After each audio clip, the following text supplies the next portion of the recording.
I'm Maria Crotty. I'm the Professor of Rehabilitation and Aged Care at Flinders University, and I'm a member of the NHMRC Cognitive Decline Partnership Centre, and our group did this project which looked at two models of residential aged care, cluster models and conventional models. And what we were looking at was the outcomes, the resource use, the costs of these two different models. So the cluster model has had a lot of publicity. It's very popular with consumers. It's big in the US. There's a model called the greenhouse model. And the model is small, domestic, less than 15 people. Usually the model of residential aged care has the kitchen inside that cluster and the residents can prepare their own meals. We recruited 17 facilities from 4 states, and we consented 541 people.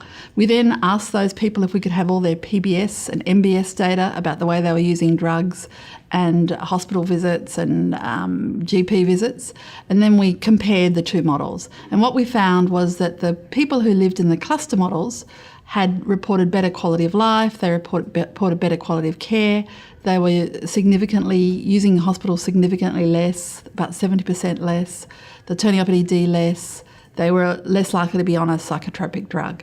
So we then dealt with the issue of, well, maybe it's quite expensive to run these models. But we looked at the books of all these organisations, all these aged care facilities, and we couldn't see any difference in the running costs between the two kinds of models. And when we actually adjusted for the complexity of the people who are in those different aged care facilities, the cluster model looked a bit cheaper. It looked to us like someone who was in a cluster model, if they'd been in a conventional model, they would have cost about $12,000, $13,000 more to look after. It's actually very difficult to improve the quality of life of people who live in residential aged care and have dementia. It's hard to find ways to do that.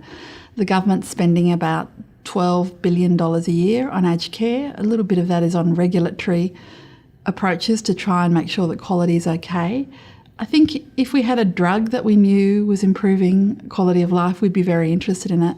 What we've got here is an environmental approach, a model of care which appears to produce a different and a better quality of life. So I think it requires more investigation.